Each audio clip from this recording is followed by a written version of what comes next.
Hey, good evening, USA, Canada, worldwide. Long Island, aka Strong Island, plus the five spots of Brooklyn, Bronx, Manhattan, Staten Island, and Queens. This is your man G Money Stacks, aka the Gregonator, aka YouTuber, creator, host with the most, misunderstood lonely nomad, unstoppable independent podcaster, and rookie podcaster of Queens, New York. And you're rocking with the 186th episode of Off the Meat Rack Chainz New York podcast. That's right, folks. The episode 186. How about that?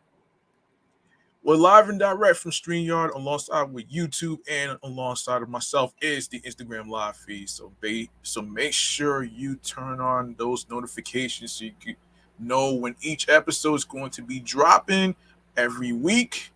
And of course, the schedule to post these episodes are Mondays, Wednesdays, and Fridays. All right. And of course, be sure to actually follow the podcast show page, which I will mention that in a couple of minutes. And speaking of which, you can grab that subscribe button for me on the YouTube channel G Money Stacks 555, where you can see all the New York podcast episodes uploaded and posted to the YouTube channel page. Tap that noty bell so you can be reminded when the show goes in the air via live stream, including the time of the recording that's going to be live streaming. Leave a like and a comment along with the episodes, along with the topics that's going to be discussed. And of course, be sure you catch up on all the new and previous episodes, especially leaving especially downloading these episodes, sharing the episodes, sharing the videos and all that other stuff. So and I'll handle where you can actually listen and stream and watch these episodes at the end of this show. All right. And for those of you that's listening, that's new and listening and stuff like that, welcome to the show. And speaking of which, man, speaking of which, how about we go cut to the chase with some metropolitan stuff that's going on in the New York areas and stuff, which is the New York mass transit files. Here we go.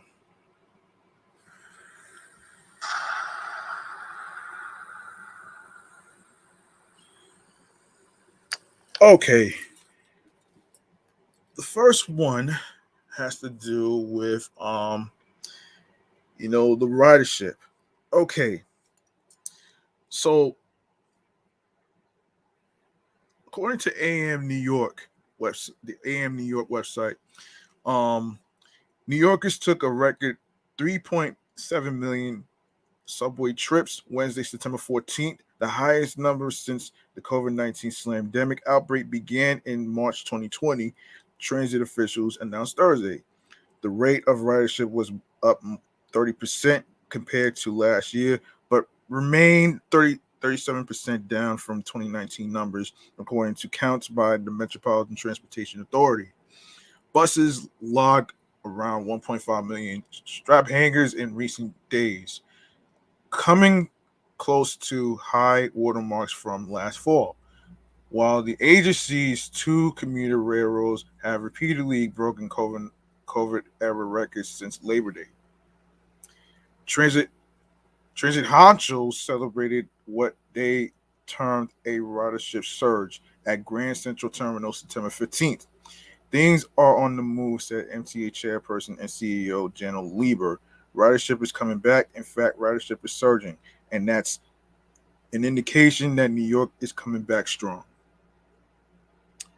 The Long Island Railroad counted 202,700 riders Wednesday, second only during the slamdemic to 204,000 a week earlier, while Metro North broke back-to-back records at 181,600 trips Wednesday and 180,000 200 Tuesday.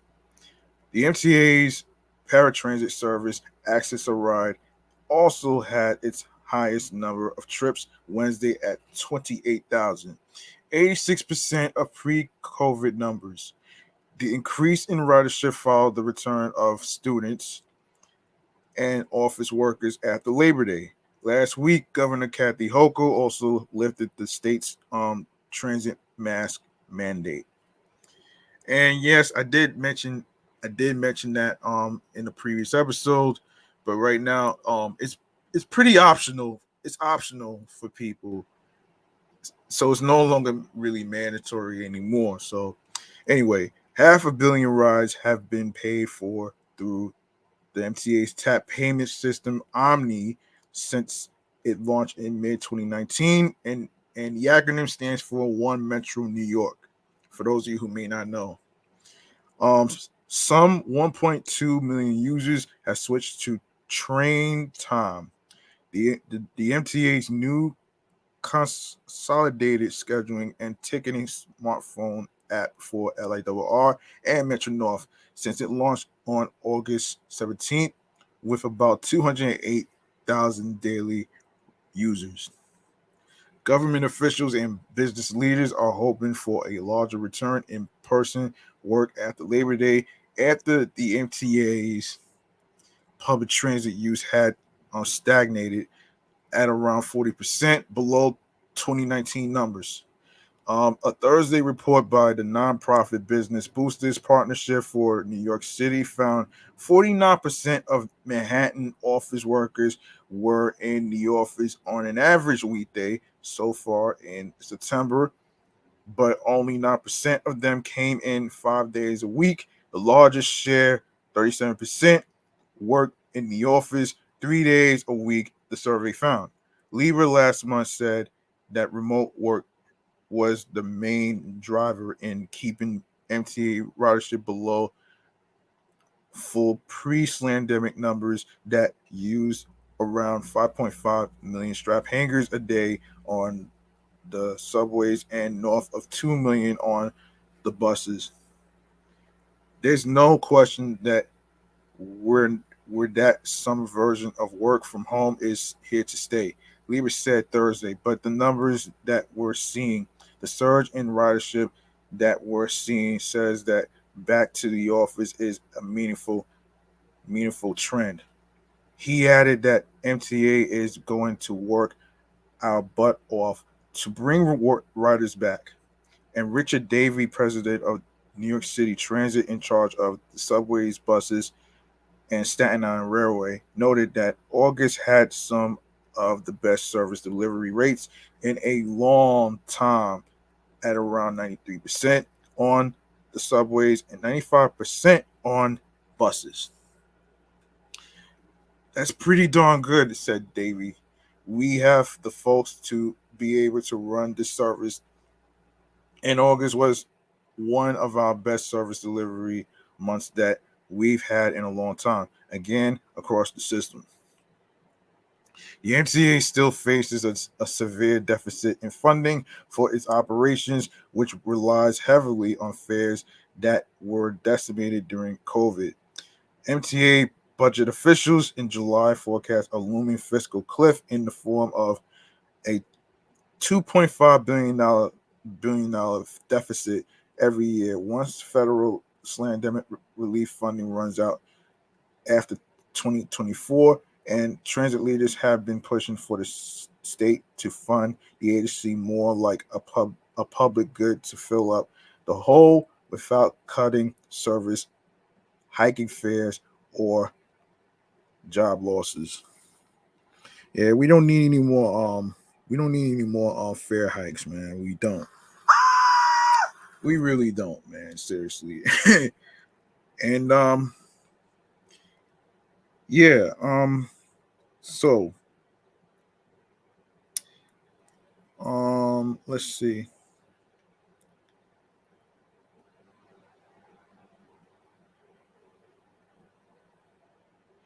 Did social media really play a role into what happened to PNB Rock? Well, We're going to get into that in another segment that I like to call "Chatting All the Jazz." Let's go.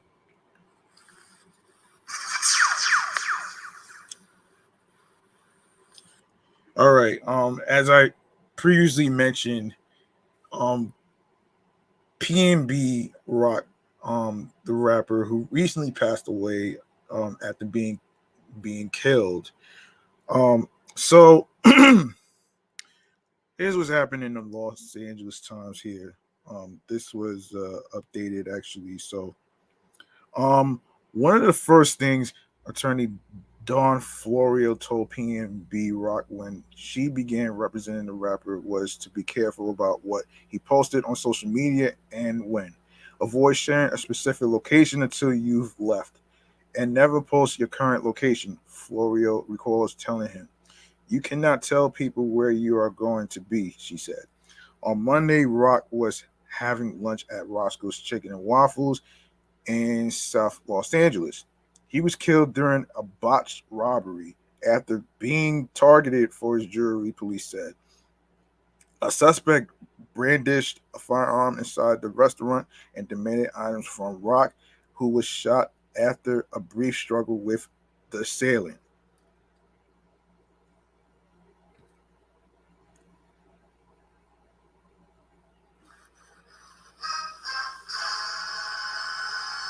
Chief Michael Moore said Tuesday that the Los Angeles Police Department is investigating whether the killing stemmed from an Instagram post by the rapper's girlfriend that geotagged Roscoe's at Main Street and Manchester Avenue.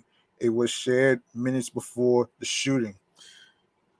And I know I previously just said you can't blame the woman for that shit though, man. You really can't though. There's got to be more to this story than just that. Um, Police said they are searching for the gunman and attempting to determine a motive. So it may take time to know what role the post played in the slaying of the 30-year-old rapper, whose real name is Rakim Allen. But the shooting has reignited discussion of the dangers of the real-time use of social media by celebrities who post about their locations and luxury possessions. This has been an issue for more than a decade, dating back to a group of young LA thieves known as the Bling Ring, who targeted the homes of celebrities after seeing their jewelry and other valuables in social media posts. Um, More recently, rapper Pop Smoke was gunned down in 2020 at a Hollywood Hills rental during a botched robbery. The young Brooklyn rapper, whose real name was Bashar Jackson, had posted a photo of a black gift bag from luxury clothing brand Amiri that exposed the address of the rental where he was staying. Police said a 15-year-old saw the post and hatched a plan with three others to rob the rapper of his gold chain and diamond studded watch, which led to the killing.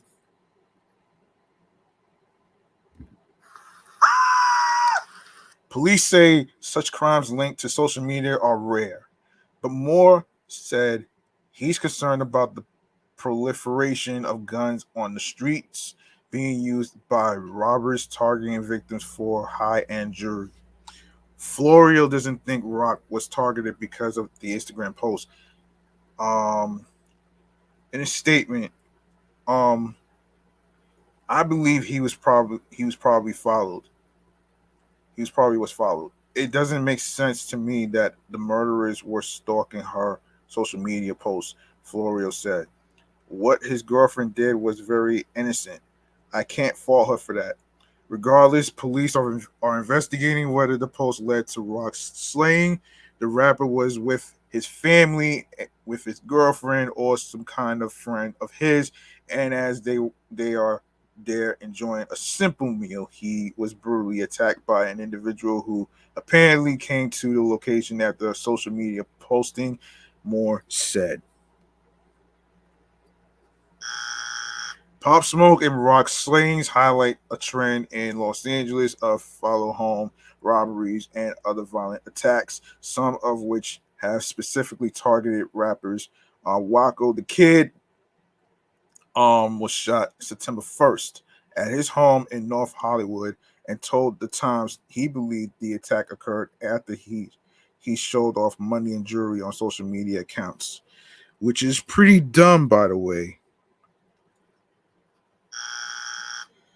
Um, yes, it's a popular thing in hip hop and pop culture to show off wealth and new clothes and jewelry and nice cars, the rapper said Monday.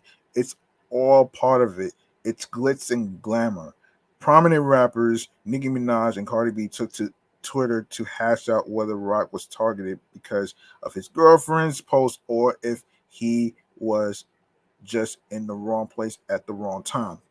After Pop Smoke, there's no way we as rappers or our loved ones are still posting locations to our whereabouts to show waffles and some fried chicken.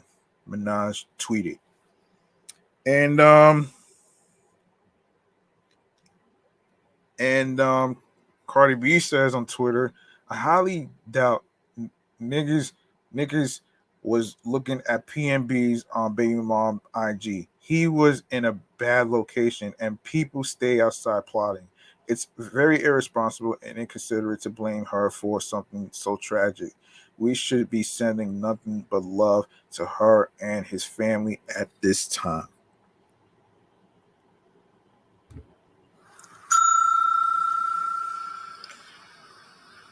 Okay, Cardi B clapped back, clapped back that the crime likely had more to do with the neighborhood than with the girlfriend's Instagram post. Yes, he was in a bad location and people stay outside plotting. It's very irresponsible and inconsiderate to blame her for something so tragic, she tweeted. Florio says there is a common denominator in the spat of crimes against rappers. When you have jewelry, you are a target, she says. The dangers of real time social media posts pose security questions for anyone with a substantial online following. A burglary crew with ties to a South LA gang follows celebrities post and noted when they be away from home, then pounced. Prosecutors said in 2018 the group targeted Los Angeles Dodger Yasiel Puig's San Fernando Valley home, as well as that of rapper Chief Keef. In those cases, the gang tried to avoid confrontations by targeting the homes when they knew the celebrities would not be around, authorities said. Even the Kardashian family said they were going to change how they used social media following the 2016 robbery of Kim Kardashian in Paris.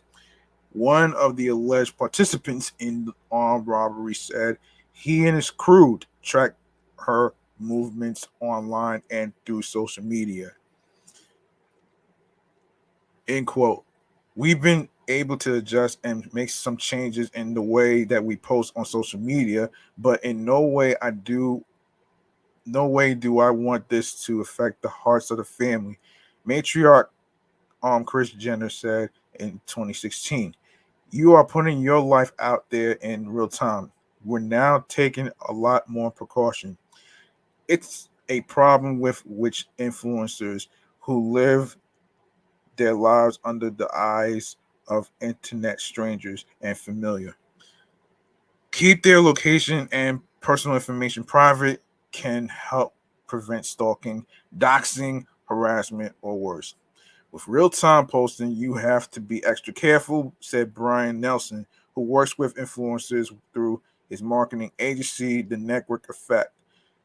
What I tell them to do is to shoot everything on camera roll and then post after they leave the location. Andre Lowdown Christian, a gang inventionist with Urban Peace Institute, said he and others were trying to sort out rumors about what participated Monday's shooting. He said he wouldn't be surprised if Rock had drawn the wrong kind of attention through social media. But it's just as likely someone saw him going into the restaurant and decided to rob him. If nothing else, the slaying is a reminder that people just have to be aware of their surroundings, Christian said. While you are looking at just trying to get some clout, people are looking at it as an opportunity, he said. It shouldn't have to be like that, but that's the way it works. Wow. That's crazy, man. Now, before I go into the the thing with PNB PNB's family and brother and stuff, before I get into all this though, um let me take the time to actually say something actually. Um Hold on. Okay. It's one thing to take selfies of yourself of where you've been at, right? The very last thing you really don't want is to have anybody try to track you down or whatever case scenario may be. Because everything is not for the gram. You know what I'm saying? Everything's not for the fucking gram. Like you don't have to post everything, man. You know what I mean? You don't have to do that. And and and no, this is not about living in fear, folks. It's it's more about, not only being being careful of your surroundings and the atmosphere and stuff like that, but also you have to be accountable on the types of posts you actually try to post. Like for me, take myself for example. I don't post where I keep my stuff, as far as like my accessories that I'm wearing on my neck or whatever case scenario may be, because that's not for the gram. I choose not to do that because number one, I'm not fucking rich. I'm just a regular guy who is a hard worker at a supermarket trying to do his best to get by, you know what I'm saying? And I guess the moral of the story to this is be mindful of what type of fucking pics you post on social media, because the very last thing you don't want is any harassment, any stalkers, any crazy shit happening with random motherfuckers trying to kill one another over a piece of metal, which I actually agree with what DJ Envy actually said earlier when I was watching TMZ live. And yeah, I think I think people getting robbed and mugged over jewelry. It's just so fucking stupid. It's fucking stupid. You feel what I'm saying? It's fucking stupid.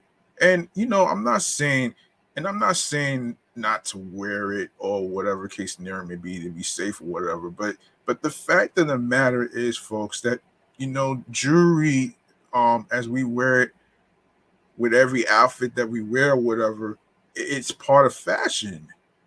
And and that's pretty much how we express ourselves too. It's not just and I get this all the time with my damn annoying individual of my mother who thinks that people wear jewelry because of rappers. No, that's not the reason why. Because it's fashionable. It's just fucking fashionable. You know what I'm saying? Like seriously, we're not little kids anymore. And we, and normal is overrated, to be honest with you, man. And and I have to really say normal is whack. You know what I'm saying?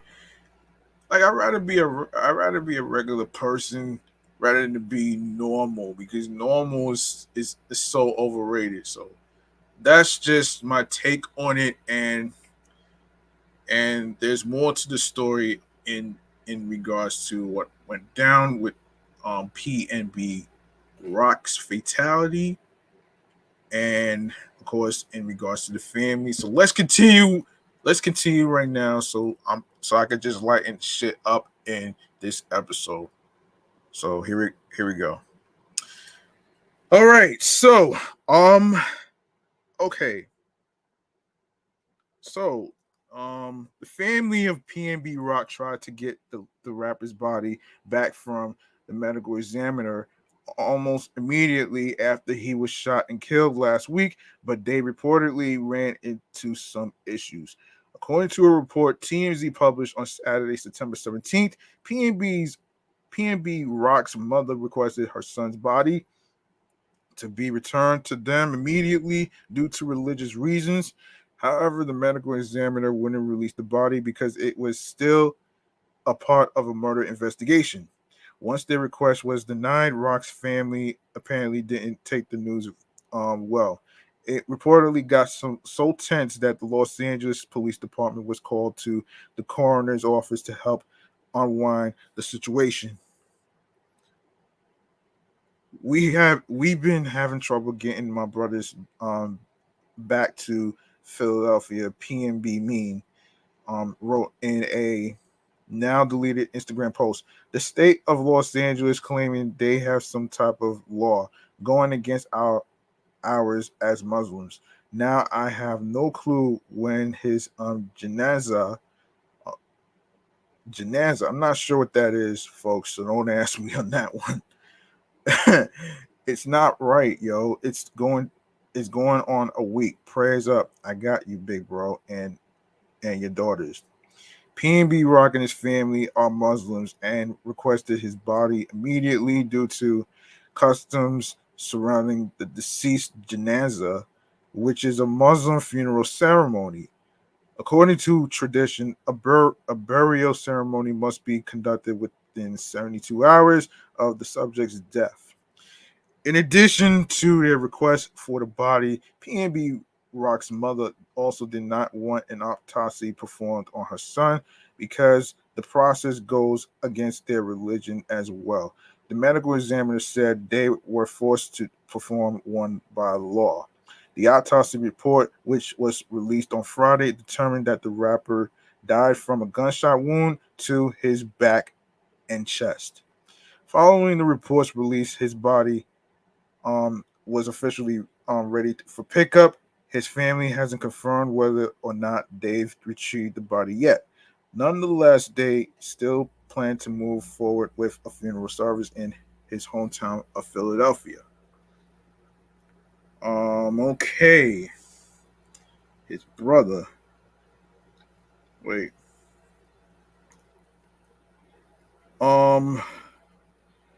Now I don't know if this is pretty so I don't know if this is pretty true, but anyway. So police in Los Angeles are reportedly investigating if an Instagram post sharing PNB Rock's location may have led to his killing. On Tuesday, September 13th, the Los Angeles Times spoke with Los Angeles Police Chief Michael Moore, who said the shooting incident occurred shortly after the rapper's location was tagged in a post on Instagram. As part of the murder investigation, the LAPD is reportedly looking into whether or not the social media post, which showed the location of Roscoe's house of chicken and waffles, where PNB Rock's death occurred, played a role in him being located and ultimately shot and killed. PNB Rock was with his family, with his girlfriend, or some kind of friend of his, and as they are there enjoying a simple meal, he was brutally attacked by an individual who apparently came to the location after a social media posting, Moore said. As previously reported, PNB Rock was shot and killed in an attempted robbery while he ate at Roscoe's house of chicken and waffles in South Los Angeles, along with his girlfriend on September 12th. She posted her meal and location on Instagram in a since deleted post. A spokesperson for the Los Angeles Police Department offered the following statement about the shooting. On September 22nd, no, excuse me, September 12th, 2022, Southeast officers respond to a robbery. Hold on a second. To a robbery that just occurred on radio call in the 100 block of Manchester Avenue. The statement starts: the victim was eating at a table when he was approached by at least one suspect. The suspect brandished a firearm and demanded items from the victim. There was a verbal exchange, and excuse me, the suspect shot the victim multiple times. The suspect appears to remove some items and fled the location. The suspect entered a vehicle waiting in the parking lot that fled in an unknown direction. The victim was transported to a local hospital where he was pronounced deceased at 2 p.m. Without a suspect in custody, there is no way to verify whether or not the IG post played a role in PNB Rock um, being located, but it appears the police are looking into every avenue. PNB Rock's death sent a shockwave through the hip hop community. The rapper's former label, Atlantic Records, released a heartfelt remembrance of the late great entertainer on Instagram. PNB Rock was more than an artist. The statement starts: to many, Rakim Allen was a great friend. He was also a wonderful father to two beautiful little girls. This news is heavy on our hearts, and we are all hurting over this senseless loss.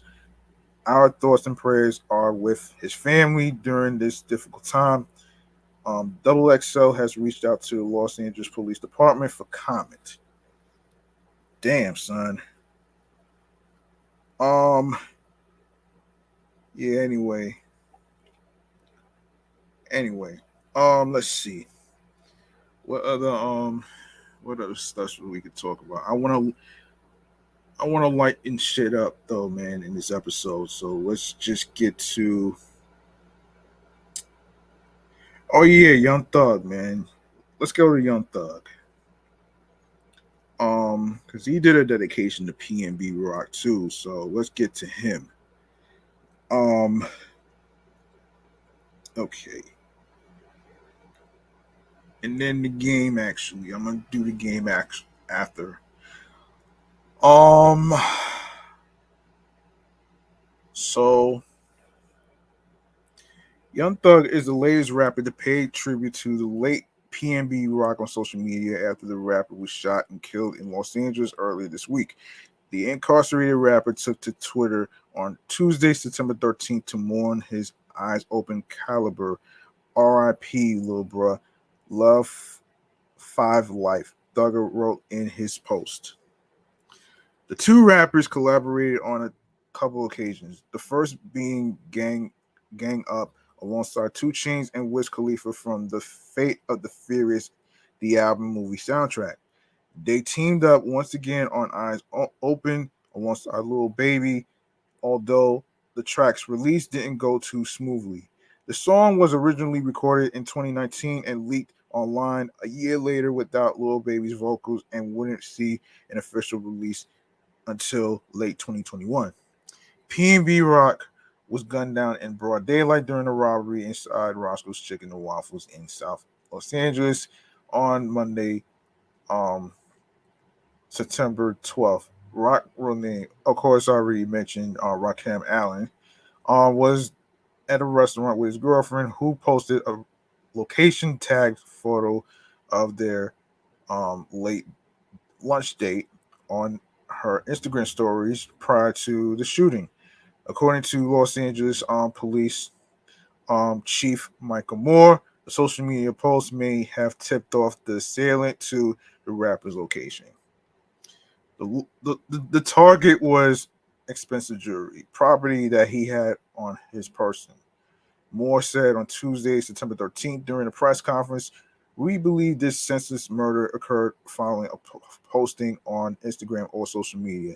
He added the posting of that may have led to these individuals learning where he was at, and going there specifically with the intention of robbing him because he's known in the social media circles as frequently possessing very expensive jewelry and the property of great value.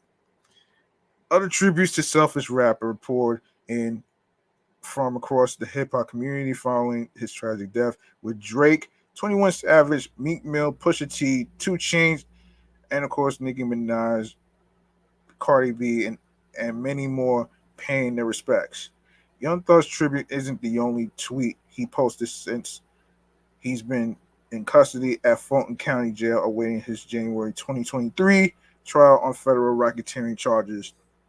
Among the many tweets sent from his profile were questions about sex, Michael Phelps' incredible swimming ability, and having a long time with a picture of Mariah the scientist.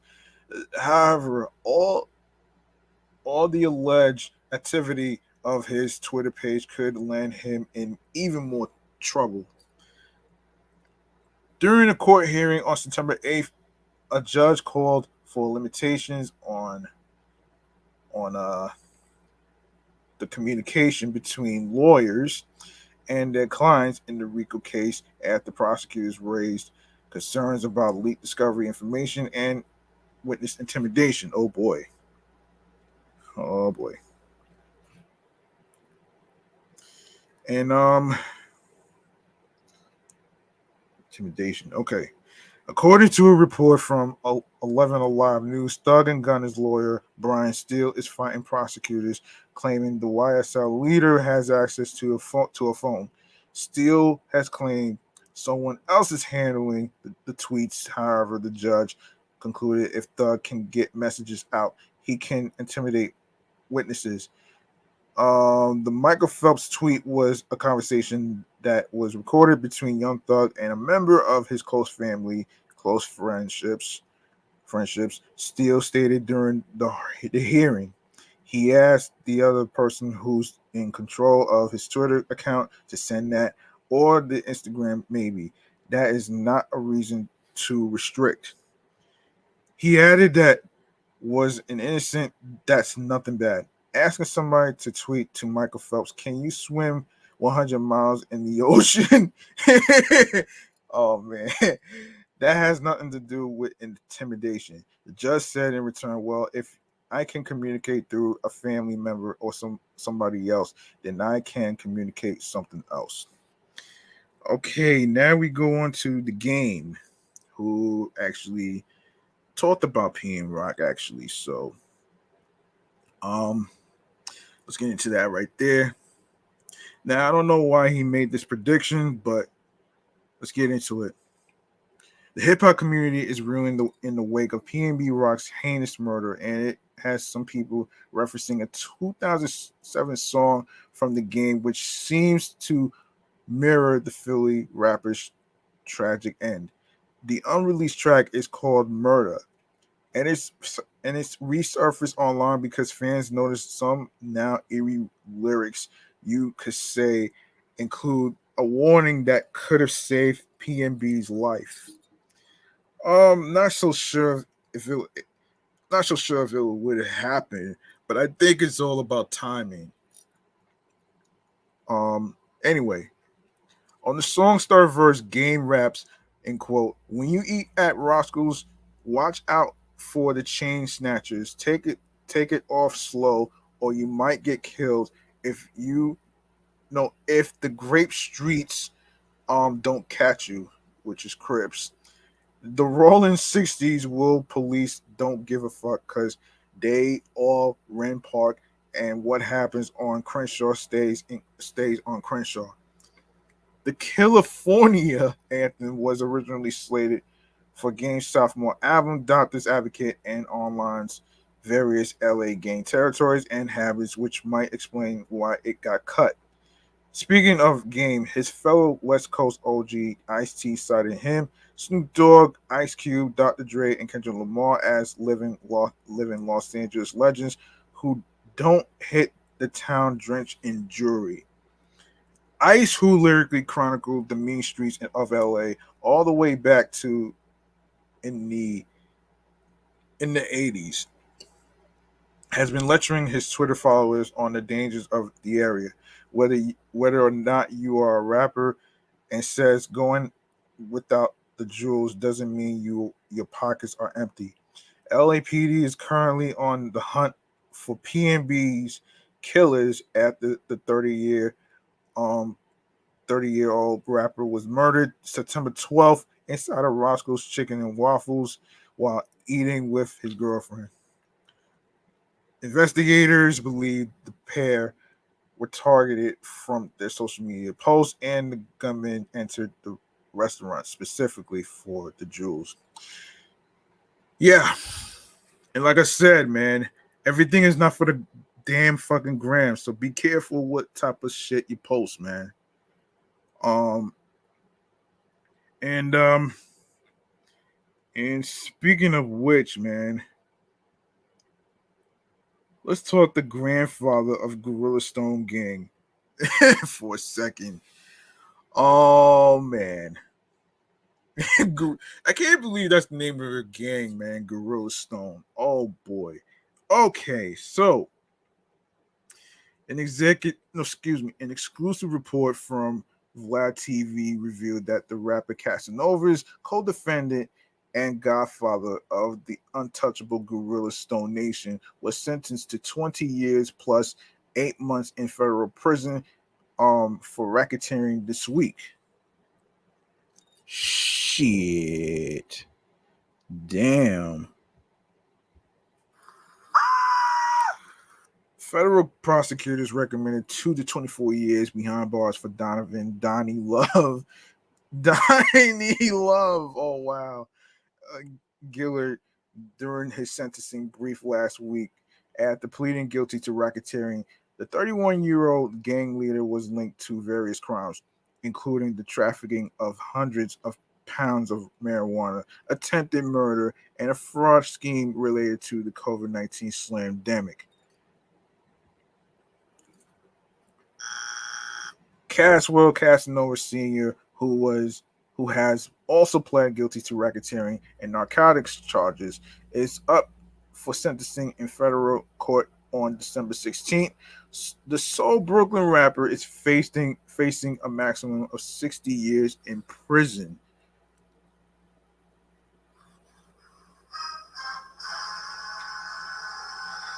Okay, 60 years in prison is a very, very long time. So, you know, I don't know, man. That's crazy, man. Like 60 years is a damn. That's a long ass time, man. I'm sorry, but that's just crazy about all this shit, though, man. But anyway, man, let's lighten shit up, though, man. You know what I mean? Um. Okay, so let's lighten shit up, though, man. Okay, so Kevin Gates. Okay, Kevin Gates has addressed the comments he made towards the Black Lives Matter movement in the past, and it doesn't look like he's changing his stance. During his interview with academics on his Off the Record podcast, Gates reflected on the comments he made on the movement and revealed he doesn't see color. He felt that way because of all the slack he gets online from black people, and it doesn't make him even want to feel a part of the culture. Um, end quote. They got mad when I said I don't support Black Lives Matter because who they who they matter to. Gates told academics, "We kill each other all day. We talk about each other all day. You know who talk about me the most on the internet? Niggas, niggas. You know what's worse than a nigga? Two of them." He added, make you don't want to be a nigga. It be niggas, my own people that look like me. Talk talk about me like a dog. Kick me when I'm down. I don't look at color and see race no more. I see real and fake. That's it. Kevin Gates spoke on the BLM movement on two prior separate occasions. The first time happened in 2016 when he hopped on Instagram and posted a minute long diatribe on why it didn't make sense to complain about social injustices against black people because of black on black crime. We kill each other. He started his rant. I'm talking about way lay up under each other's cars, lay behind each other's houses, then whip by, boom, boom, kill everybody in the car. We kill each other. But as soon as white boy kills one of us, everybody go to hooping and hollering and all that old stupid ass shit. That's bullshit. He continued, when you stand for something, you've got to stand for it all the way, not halfway. I said it before and I'll say it again. And fuck who don't like that. You know what's worse than a nigga. Another one. Kevin Gates even went as far as agreeing with Stacey Dash's controversial comments about getting rid of BT during an interview he had with 106 KMEL. They were like, Stacey Dash said that it shouldn't be no BT. Everybody should be Americans. And I was like, if she said that, then I feel like I agree with that because there's only two types of people in life: real people and fake people, Gates said. Whoo, that was a bar, man. That's okay, that's some straight up facts right there, man. That's some straight facts. You know what I'm saying? And this is why a lot of people this is why a lot of people, including myself, are not bandwagoners to the whole BMM movement and stuff. This is a thing, man. I get the reason why. I get the reason why they're doing this because of every on African American getting killed by the renegade cops and stuff like that. I get that, but at some point it's like at some point, like what I'm not hearing is, like, solutions. I'm not hearing any solutions whatsoever. It's just it's just all talk. And I kind of get what Kevin Gates is saying. It's like everything is all fucking talk, though. You know what I'm saying? And no, I'm not. And no, and for the record, I'm not trying to be offensive here, but I'm just being realistic here, though, and why I don't want to be a bandwagoner to the whole BLM thing. The thing is, um, the thing is, like, how long, like, 24/7 of being angry has to be emotionally exhausting, and it gets at a breaking point. It gets emotionally draining. It's just it's crazy for me to say. And as far as, like, I know everybody has a right to protest certain stuff, and breaking glasses of buildings and all that other stuff, but, like, at a breaking point, like, when is it going to be time to heal? You get what I'm saying? Like, for the sake of our mental health, man, and our sanity, like, look, there's a lot of things. There's some things in life that is, like, way out of our control. There's certain stuff.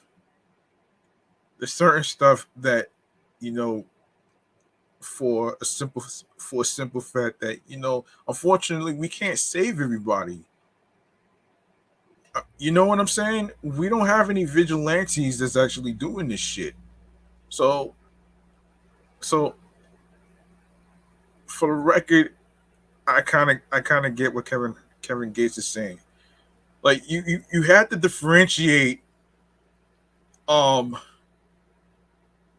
the real versus the fake. You know what I'm saying? You have to separate the two. And that's just my take on it, though. So, you know what I mean? I get the frustration and stuff that I hear over the years, but at some breaking point, it's not just be angry 24/7, but you know, come up with solutions and be able to actually heal from all this. And think about your mental health, mentally, physically, and spiritually. That's it.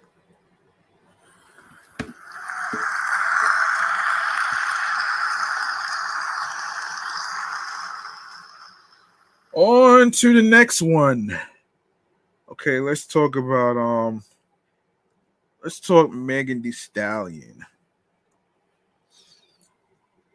Okay, and this is from Hip Hop DX.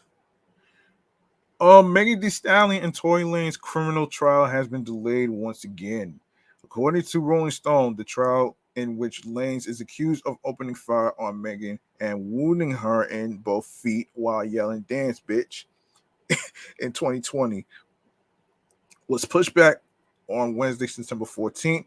When it was set to begin, it would now start between November 28th and December 8th.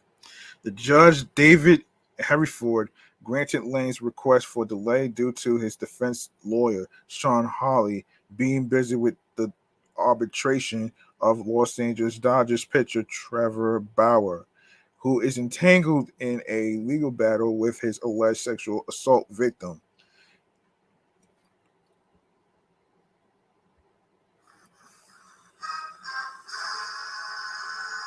He's also representing actor Danny Masterson in his serial rape trial set to begin on October 11th.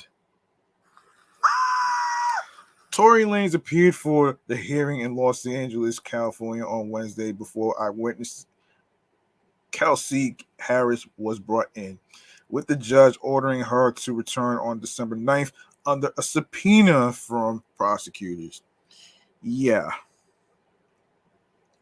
Let's see. Hold on a minute. Harris, okay. Megan Thee Stallion's former best friend was in a car crash with Megan and Lanez on the night of the alleged shooting, but has remained quiet about the case. She must now remain on standby as a possible witness after jury selection, which is set to begin on December 5th. They are keeping their options open, defense lawyer Lou Shapiro said about the subpoena. One way or another, they believe she could be beneficial to their case. Let's see. When TMZ asked Tory Lanez how he was feeling about the trial, he said he was chilling. Megan Thee Stallion recently claimed Harris accepted money from Lanez after the assault, saying she met up with him at a hotel 2 days later while she was in the hospital. I'm like, Kelsey, as my best friend, why would you meet up with the person you saw shoot your best friend? She said in her Rolling Stone cover story in June. She alleged Harris said she felt her back was against the wall and didn't know what to do. Megan added, "What the fuck do you mean your back is against the wall? You are the only person in this situation that would clear this up for me." According to Megan, Tory Lanez told Harris, "Oh, thank you for not saying nothing. Now let me invest in your business. Let me do this. Let me do that."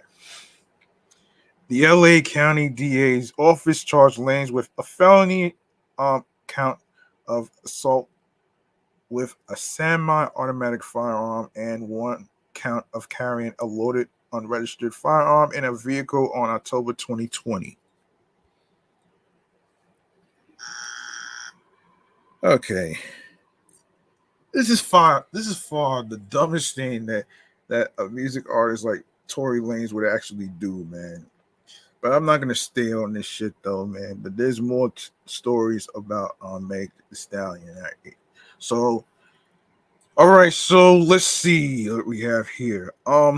Okay. So, um, Maluma and Megan Thee Stallion are set to headline Penske Media Corp's first ever culture and creativity festival, LA3C. The 2-day event is set to take place on December 10th and 11th at the Los Angeles State Historic Park. Megan will headline the show on the 10th, while Maluma will headline on the 11th. The festival will welcome 17 and Snoop Dogg as guest performers. Both are part of LA3C's full talent lineup, which is set to showcase musicians, chefs, and visual artists. Full programming details will be unveiled in the coming weeks. Um, the event, staged by the parent company of Variety, aims to connect people and communities by showcasing LA's range of multicultural food and art from some of the world's most talented artists.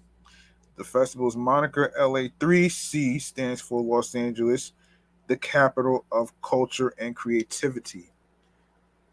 That's pretty lit. That's pretty lit though, man. That's like the littest idea that I ever heard.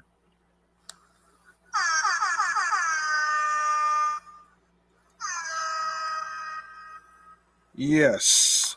In its inaugural year, LA3C boosts partnerships with nonprofit arts organizations, Heart of Los Angeles, and Film Independent. Um, Holla helps young people overcome barriers through um, it overcomes barriers through hold on a minute. It barriers through integrated programs and personalized guidance through their academic, arts, athletics, and wellness programs yearly with no cost. For nearly 30 years, Film Independent has been a champion of creative freedom in visual storytelling by providing support for emerging filmmakers from communities underrepresented in film and entertainment. Other PMC brands, including Billboard, Vibe, The Hollywood Reporter, Rolling Stone, Deadline, um, um, WWD, Sportico, She Media, Art News, and Rob Report, will also have a presence at the event. Juan Mora, an impact investor and nonprofit leader, was appointed chief executive of LA3C by Jay Penske, chairman and CEO of PMC. End quote. We believe that Los Angeles is a place where people come to pursue their creative passions and a place where talent, diversity, and culture thrive, said Mora in a statement. Our programming is meant to reflect our community and to create an inclusive environment where all feel welcome. Jay's vision and the commitment to positively impact the city of Los Angeles inspire us all. Give me one moment.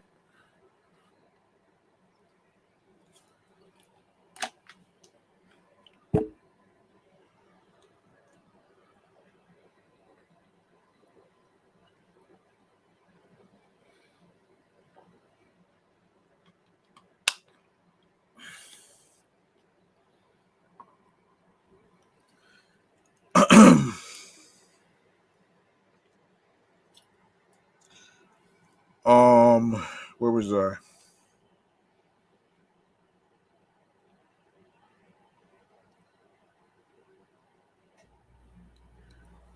Where was I? Where was I? Let me find out where I left off.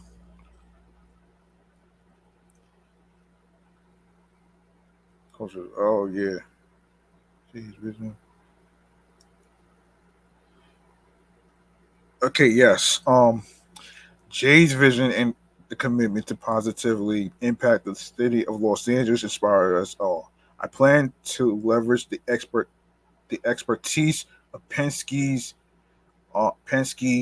Media's iconic brands to create an experience for all who join us. I have always been inspired by Los Angeles, its people, its vibrancy, its diversity, and its creativity added Penske. We are proudly building an event with significant long term vision. Right now, being together in person means so much to us all. Our event will be a place to celebrate and give back to this incredible city and the people who make it so unique. Of course, for the latest updates on LA3C and to purchase tickets, visit la3c.com. LA3C was previously announced for December 2nd through the 4th, 2021, but was postponed due to concerns regarding COVID-19. Okay, let's see. What else can we talk about here? Um, okay. So here we go again with the uh, with the migrant asylum seekers. Yeah, we're gonna talk about that right there. All right, we're gonna talk about this though. This is crazy. All right, so this is according to the Guardian. Alexander Rappaport, not to be confused with Michael Rappaport, folks. No relations to that person, okay? I know what you're thinking, but that's not that. Oh man.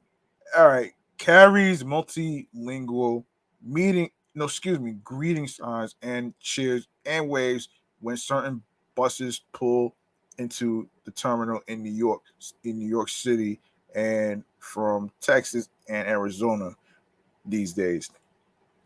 Carrying people sent by the Republican authorities there who don't wish to assist them. Um, these people are seeking asylum. We welcome them. That's what America stands for, said Rappaport, who works with Masbia Relief, a crisis response nonprofit in the city. The passengers have usually spent upwards of 35 hours on the bus and have been admitted to the U.S. after crossing the border with Mexico to begin the long process of seeking asylum from persecution in other countries. New York, among other Democratic led northern cities and communities, has received more than 11,000 such migrants since May, with the governors of Texas and Arizona very publicly not liaising with leaders and services at the intended destinations. Um, New York officials, including City Mayor Eric Adams, have decried the mass busing as a morally bankrupt political stunt, vowing to welcome asylum seekers who have been rejected elsewhere. But at the same time, the city has struggled to fulfill many basic necessities for migrants, including food, shelter, and work opportunities. Nonprofit groups and volunteers have often stepped up, offering food, medical attention, and often less visible, but just as valued, uh, a sense of humanity. Asylum seekers know that there are people here welcoming you and see you as a blessing. They don't see you as a burden, said Rappaport. The journey to the U.S. for many has already been long and treacherous before being packed on to what proved to be hot, humid bus rides that can lack supplies of food, water, or medical attention. Um, for chronically ill riders, said um what is it? Elze Thielman, director of the grassroots organization team TLC NYC. Um Thielman recounted the experience of a young girl with diabetes who was not given insulin for days while on a bus from Texas. Greg Abbott, Texas governor, um, aka piece of shit, endangered this girl's life. He does not care. He does not care what happens to these people, she said. And earlier this month, a Venezuelan man bused to New York from Texas was hit in the face, pinned down, and stunned with a taser by law enforcement in a dispute over the morning checkout. Just this week, an appeal went out from the city group South Bronx Mutual Aid for more professional mental health support for asylum seekers after a young woman took her own life at a shelter over the weekend. What the hell is going on with people killing themselves? Okay. So South Bronx Mutual Aid says on Twitter, if you are a LCSW, clinical psychologist, licensed therapist, or other mental health professional willing to work with us in supporting asylum seeker mental health, please reach out. We need you. This is a humanitarian crisis. Woo, that's true. Um, Yeah, a woman took her own life at a local shelter yesterday. Mayor Eric Adams states, this tragedy is a reminder that we have an obligation to do everything in our power to help those in need. Of course, documented NY will update. Yeah. Yeah, so New York City Mayor Adams today released the following statement after the tragic death of an asylum seeker in a shelter yesterday. The thousands of asylum seekers we have seen arrive in our city came to this country seeking a better life. Sadly, though, yesterday an asylum seeker in one of our facilities took her own life. Our hearts break for this young woman and any loved ones she may have, and we as a city mourn her. This tragedy is a reminder that we have an obligation to do everything in our power to help those in need. Among other services available at this Asylum Seeker Resource Navigation Center is a mental health care. I encourage all asylum seekers who need mental health support to utilize these services and anyone in our city struggling with anxiety, depression, or mental health. That's good advice. Um, the group has also appealed for volunteers offering other healthcare support and legal services. For the volunteers greeting those coming off the buses, they find typically that they are mostly excited to be in the U.S., but exhausted, confused, and frustrated from the difficult journey. Volunteers pass out food, water, and spare clothing to the dozens that arrive at the Port Authority bus terminal in Midtown Manhattan almost daily. Children receive toys and candy to relieve some of the crankiness and anxiety after the multi-day trip. They get to be little kids again for a little bit, Thielman said. Um, Many placed on buses to New York are often trying to get to other cities where their families are or where their asylum hearing with the authorities will be. But bus drivers refuse to stop and drop people off at other cities on the way, she said. No matter what, when they hit the Big Apple, Rappaport makes a warm welcome a priority. We try to do our best to make the mood as uplifting and positive as possible, he said. Housing remains a consistent issue for newly arrived asylum seekers. New York City's shelter system is already overcrowded and not designed to support the specific needs of migrants, asylum seekers, and refugees, says Thielman.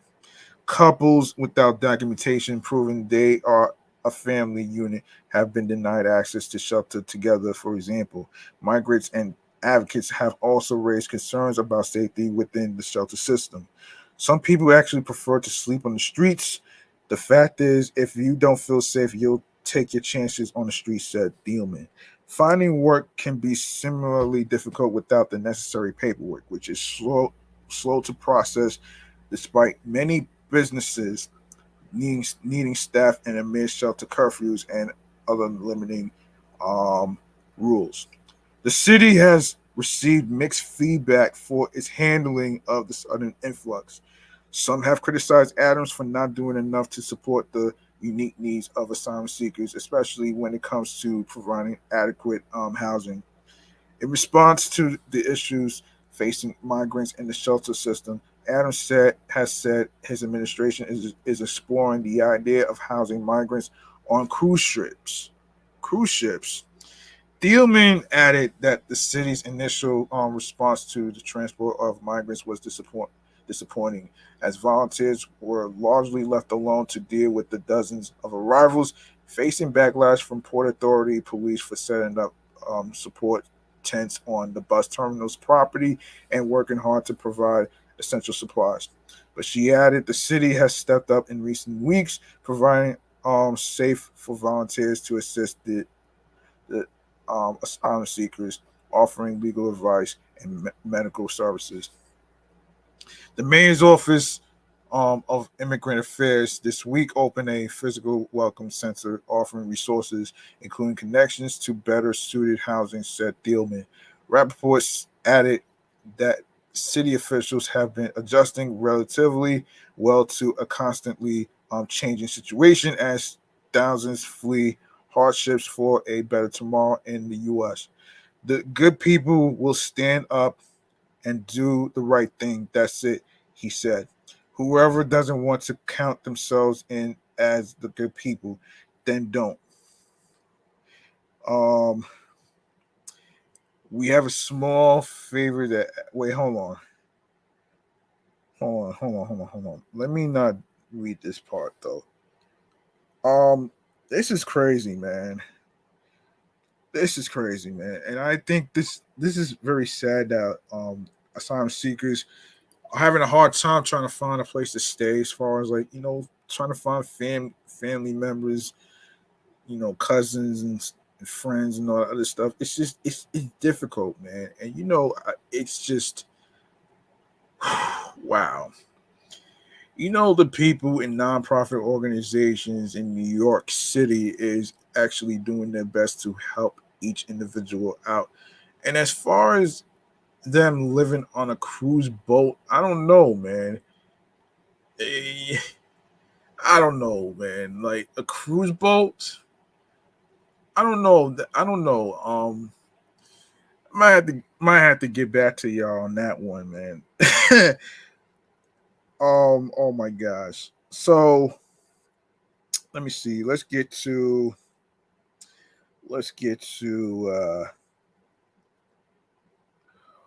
oh wait. Multiple shootings in Queens. I forgot to mention that shit too. I'm sorry. I forgot to mention that shit too. Let me see.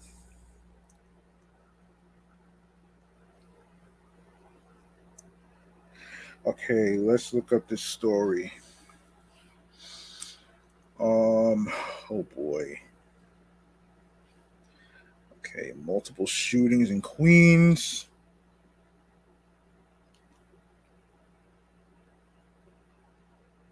In Queens, New York. Oh my gosh. Okay, this is nuts. No, no, no, no, no, no, no, no, no, no, no. This is crazy, man.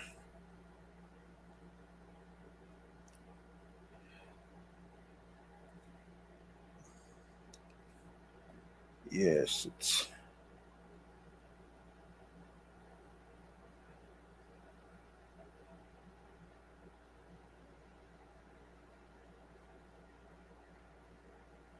okay. Man, why does Queens have to be the main spot for broad daylight shootings? Oh my gosh, man. Oh my fucking gosh, man. Okay, a Queens shooting on Sunday afternoon left one man dead and three others seriously injured, police reported. Numerous NYPD units, including 110th precinct officers are at the scene of the shooting, which occurred at 1:55 p.m. on September 18th near a grocery store at the corner of 41st Avenue and Warren Street in Elmhurst, which is in Queens. EMS rushed all four victims to Elmhurst Hospital. Police sources said the deceased man, Edwin Nola, age 28, of 41st Avenue, succumbed at the medical center from multiple gunshot wounds to his body. Three other men, one of whom was shot in the left arm and grazed in the cheek, a second shot in the left hand, and a third wounded in the torso, were hospitalized for treatment of injuries not considered life-threatening, authorities reported.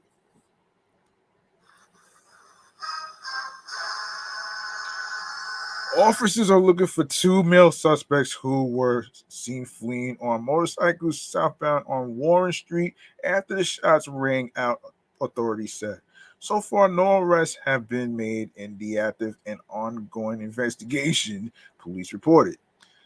Anyone with information regarding the deadly shooting can call Crime Stoppers at 800-577-TIPS. For Spanish, dial 888-57-PISTA. You can also submit tips online at crimestoppers.nypdonline.org, which is the website, or on Twitter at NYPD Tips. All calls and messages are kept confidential. All right, so all right, up next, Chance the Rap. Hold on, before I get to Chance the Rapper, let's get to Joel Ortiz real quick. Boy, yeah, Joel Ortiz. Here we go. All right, here we go. So, King Crooked and Joel Ortiz hopped on Instagram Live over the weekend and discussed the dissolution of Slaughterhouse. In particular, they addressed former member Royce the 5'9", who recently voiced his opinion on Ortiz and Crook's collaborative album, The Rise and Fall of Slaughterhouse Again. The project, which arrived in March, drew strong reactions from both Royce and fellow Slaughterhouse alum Joe Budden. Prior to its arrival, Budden and Ortiz ended up getting into an argument on Instagram Live, with Budden telling his former collaborator, "That album can suck my dick." Budden later invited Royce on the Joe Budden podcast to review the album. In the new clip, Ortiz suggested he's ready to drop a diss track aimed at Nickel 9 if necessary. I'm not above a diss record, my nigga, Ortiz said. Around the 125-minute mark. Get what I'm saying? All I did on that last album was tell the fucking truth. I told the fans why there was no more Slaughterhouse. That's it. I didn't call niggas out their name. I didn't do anything but say the truth. But if niggas keep it up, I'm not above a diss record, bro. So just leave me alone. I'm not bothering you. I said my truth. I haven't mentioned anything since March. The Rise and Fall of Slaughterhouse contained the track Vacancy, in which Ortiz summed up exactly what he felt caused the group to go their separate ways. Royce said he ain't doing the three-man without Joe, he rapped. But Joe said he retired, so how the hell is it supposed to go? I looked in the eyes of Crooked Eye, and said one last time. He said, "Let's go." So this one's for the fans and anyone else who wants to know why the best group ever turned out to be one of the best groups that never.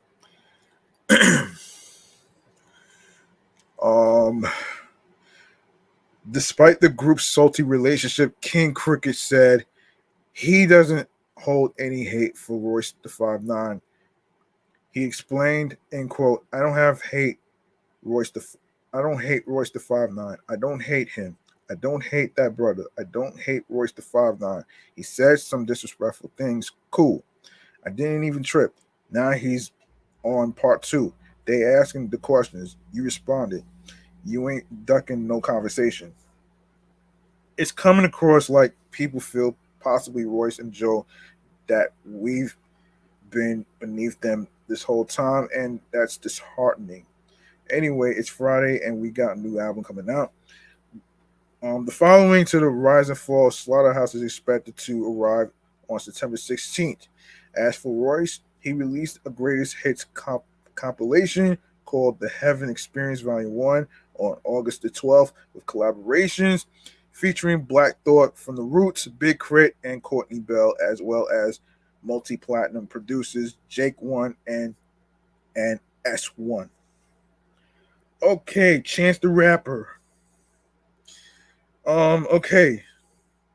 Chance the Rapper is dismissing all negativity thrown his way after his last solo album, The Big Day, didn't meet fans' expectations and says none other than Dave Chappelle advised him.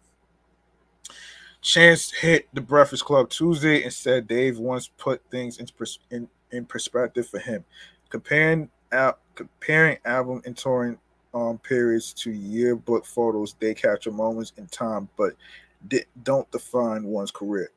Pretty sound advice from someone with real life experience on the matter. Dave recently dealt with protesters' demands to shut down his show in Minneapolis.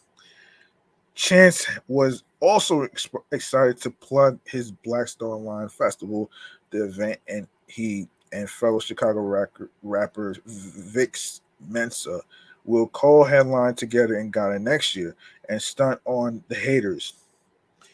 Chance reminded his detractors, artists who fall off don't get booked for BC and Fallon, where he later performed his highs and lows single with Joey Badass. Take a page out of Chance's yearbook, folks. Learn to roll with the punches life throws at you. Ooh.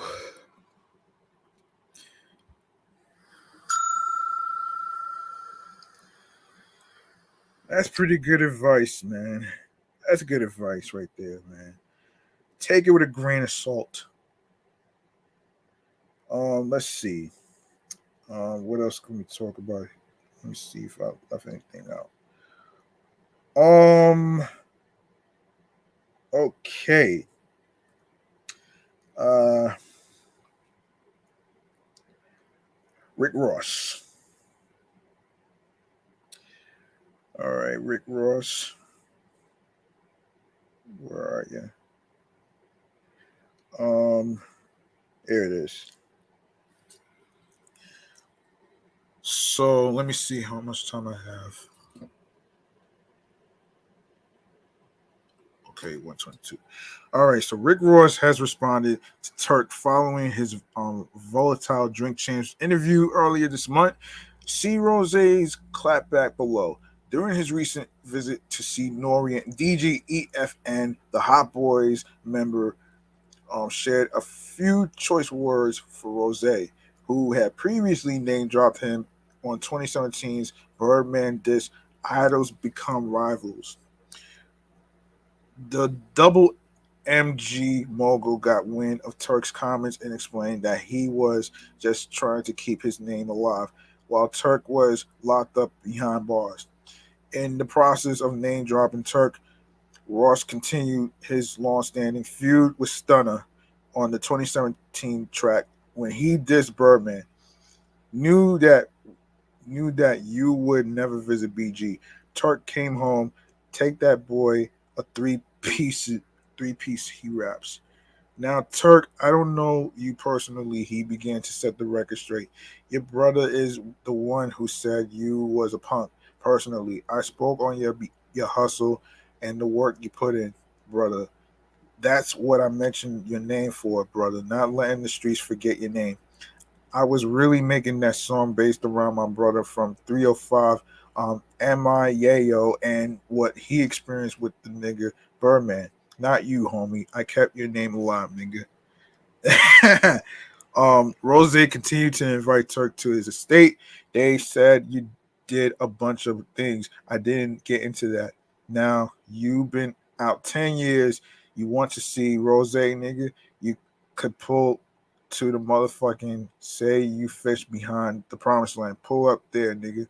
I'll tell them to let you in so you could some you could some look at Rose in the eyes, baby. In 10 years, you should have pulled up to one of the venues, baby. Come holler at Rose. Turk was robbed. Turk was rubbed the wrong way by Ross, name dropping him on the track, but not reaching out otherwise since his release. He even called Rose Fat Boy, but was ultimately complimentary on his rapping ability. Rick Rick Ross ain't reached out to me since I've been home, Turk said. I've been home since 2012 and I'm in Atlanta, nigga. Matter of fact, I go hunting and fishing down your block. Holla at me, fat boy. Meanwhile, Rick Ross has added to his jewelry collection and laced himself with an iced out watch from famed hip hop diamond man Jacob the Jeweler. The biggest boss recently took a trip to Jacob and Co. in Midtown Manhattan to meet with the legendary jeweler and purchase a one of a kind piece fit for the Miami native. Ladies and gentlemen, we talking big money over here. Timepiece, biggest, Ross said as he showed off the watch. There's only one designer that can create this. Goes by the name of Jacob. Go do your homework. The watch is a mystery tur no, excuse me, mystery tourbillon. And it comes with 370 diamonds cut to measure according to their placement. The stones also move around a twin triple axis flying tourbillon. Wow.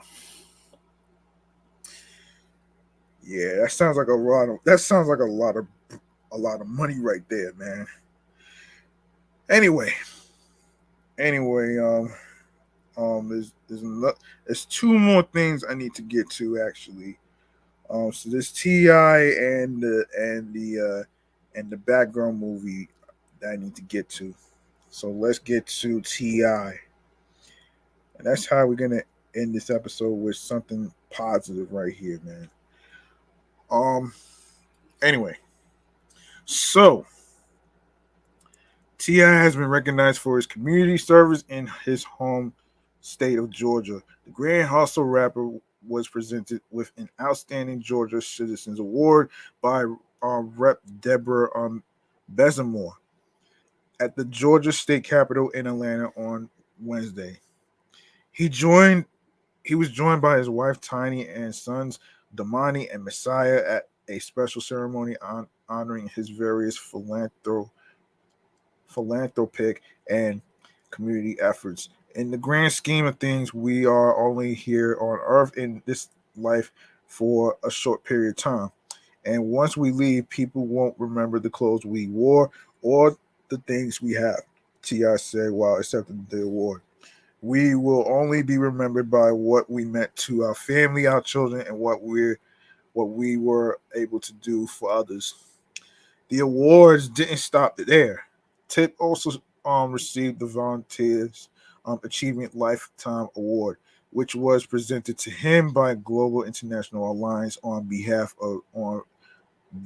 of President Joe Biden. It recognizes the rapper's 4,000 hours of service to the United States. So you spend years grinding, fighting, clawing, and climbing with what feels like the weight and hate of the world on your shoulders. Oftentimes, feeling like no one cares, notices, or appreciates your efforts, intentions, or sacrifices, he wrote on Instagram. Damn, I can relate to this shit. Damn. Oh shit. Let me see. Let me see. Then bam, God hits you. It hits you. Hits you. It you face with a blessing that shows you don't you don't know shit. So humbled and thankful uh Representative Deborah Bezamore 63, Ambassador Peterson, Joe Biden, VP, and everyone else who had a hand in making this possible. Can't thank you enough for these prestigious honors. God is the greatest. Well, in others, in another post showing a close up of his awards, T.I. added, in quote, "Thank God for Representative Deborah Bazemore, 63, and Ambassador Peterson, Joe Biden, VP, and everyone else who had a hand in making this possible. I'm genuinely grateful for these prestigious honors, and while I don't know exactly what they mean specifically, it sure feels good to have them. Um, hashtag God is the greatest. Hashtag my God don't play about me."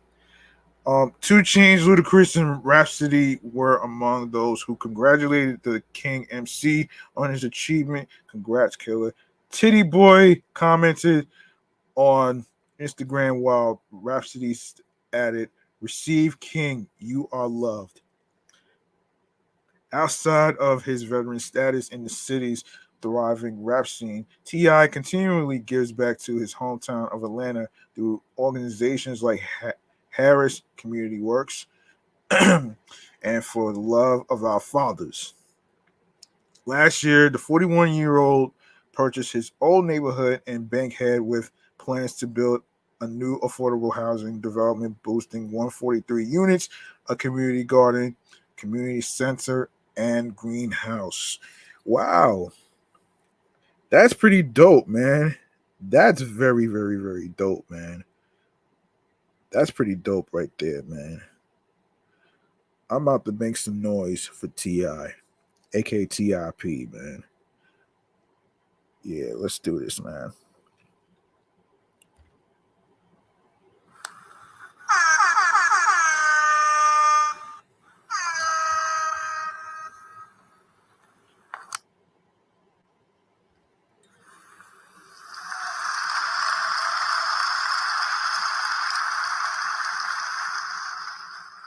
Okay, very last topic of the day.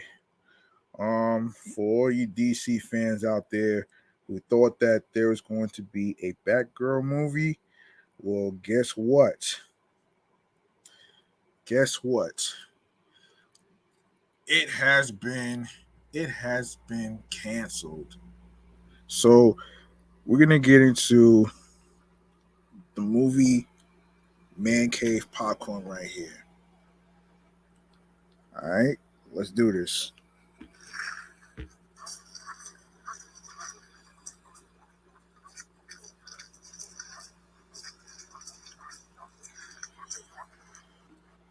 Of course, Batgirl has been scrapped. So let's hear what's going on here and what's happening here.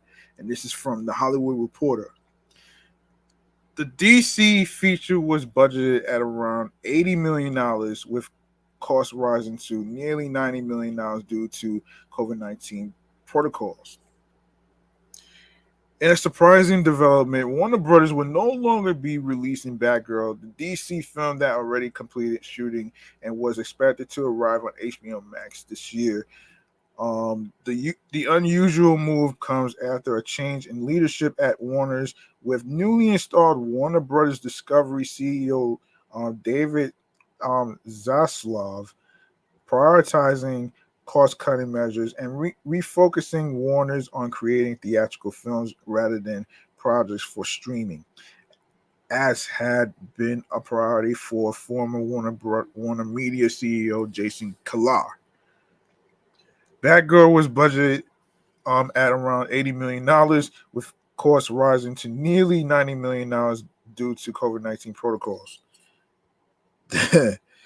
Damn,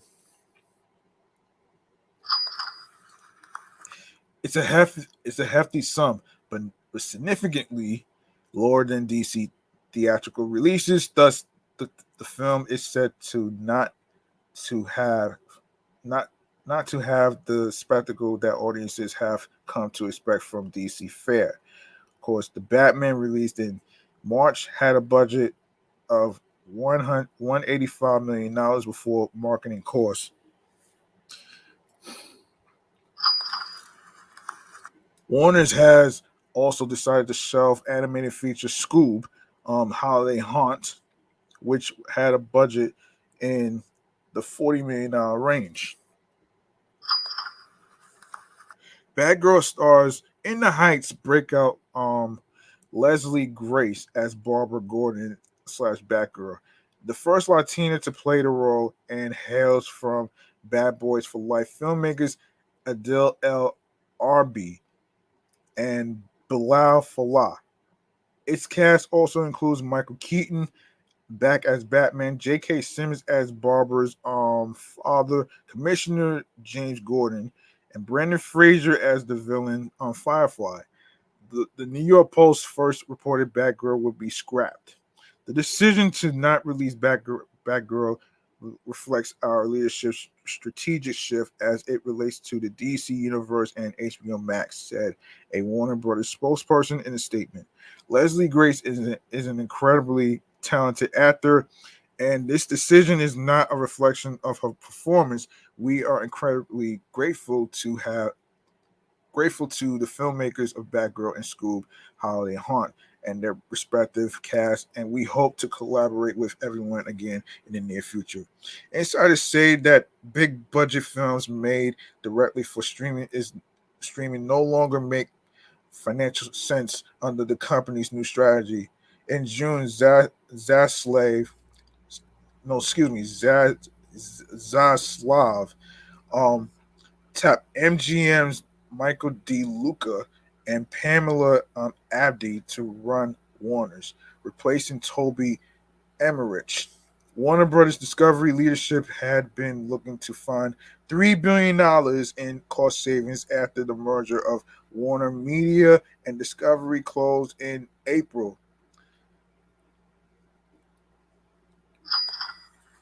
Major cuts along the way for the conglomerate have included streaming service CNN Plus, which cost $300 million before the plug was pulled a month after launch, and J.J. Abrams' pricey HBO original Demi Monde, which aimed to have a $200 million plus budget. Meanwhile, HBO Max has pared down its programming focus area for originals, cutting the Gord the Gordita Chronicles after a single person as part of a strategy shift away from live action kids and family programming. Linear networks under the Warner Brothers Discovery umbrella like TNT and TBS have also had originals cut in recent months. Under Kill Law, Warner's shattered the theatrical window, sending its 2021 slate day and date to HBO Max in a one-year experiment. Now, Zaslav appears to be engineering a total about face and emphasizing the importance of theatrical over streaming in terms of original movies. Batgirl has traveled a winding road up to this point. Joss Whedon initially signed on to write and direct in 2017, then dropped out a year later. Batgirl's directors, who worked under the name Adil and Bilal, boarded in 2021 as they were hot off of revitalizing the Bad Boys franchise. In January of this year, Grace shared the first look photo of herself in costume, along with a quote from the comic book Batgirl Year One. I use their expectations against them. That will be their weakness, not mine. Let them all underestimate me, and when their guard is down and their pride is rising, let me kick their butts. Oh, okay. Yeah, I really. That's pretty bad that they actually put that on the shelf. So I don't know if there's any more stories about that. If I see any more new information, I'll bring it here to this platform right here. Um, so that's pretty much it for this episode. I'm actually going to hold on a minute. Hold on. Why is okay? Hang on one measly second. Um, Hold on.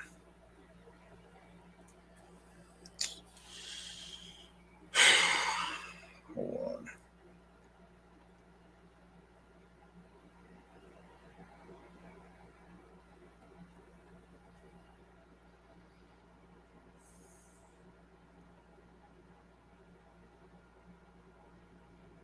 All right. Okay. I think that's gonna do it for episode 186. Um, you're more than welcome to make a charitable donation to my Cash App, which is $ G Money Stacks 555 on there. And you don't necessarily need a lot of money to show more support. It's all about doing the best you can on whatever amount you are comfortable with. Will be appreciated and will be appreciated. And all right, we're gonna go to the last segment of the day, which is stream choices on the go, man. Let's do this, man. For real, for real.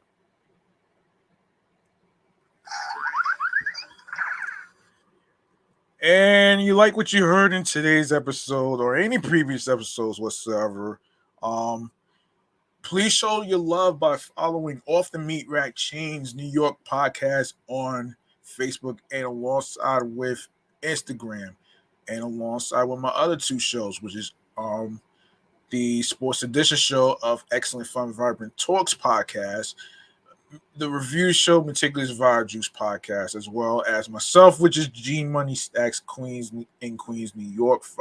Hold on, it's G Money Stacks 555 in Queens, New York. Sorry for the butcher, folks. Um, be sure to turn on your notifications for details on when each episode is going to be dropping and anything that comes up in regards to recording schedules and shit like that will be announced. So anyway, man, you are more than welcome to actually leave a voice message on any topic, ideas, questions for me, and maybe someday I might do a Q&A episode. Who knows? So we'll see what's going on right here.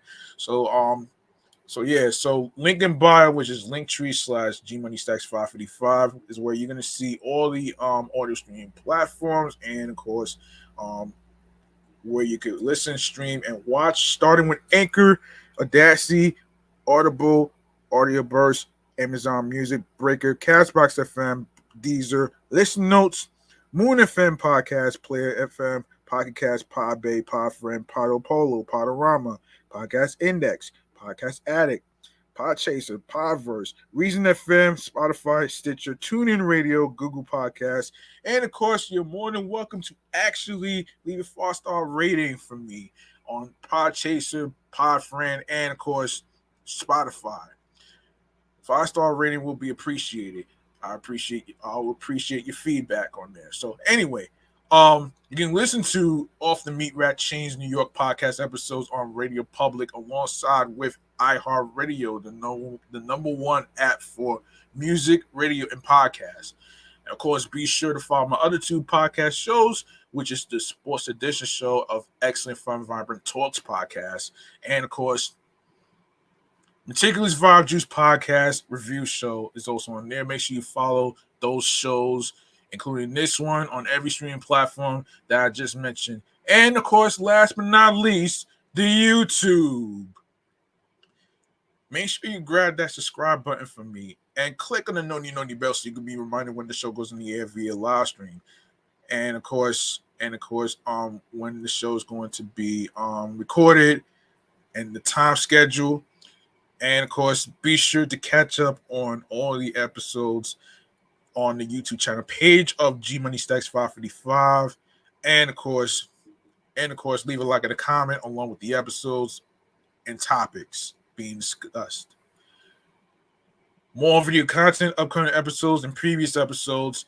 Share the videos, share the episodes, tell a friend to another friend, spread the word. Word of mouth is important. And of course, be sure to share the podcast along with your husbands, your wives, your boyfriends, your girlfriends, your friends, and the people you cool with, and all that good stuff right there with the link that says linktree/GMoneyStacks555 on there as well. And that's gonna wrap up this episode right here, man. I'm G Money Stacks. Thank you very much for listening and rocking and hanging with me on episode 186 titled Batgirl Scrapped. Um and um and of course, remember, the grind doesn't stop. Hard work pays off. Um Trust the process, don't rush the process. New York wasn't built in a day. And of course, do what makes you happy and what makes you smile mentally, physically, and spiritually. And of course, find something that clicks to you, that gets you into your zone, alongside with some tunnel vision. So stay liquid, everyone. Be safe out there.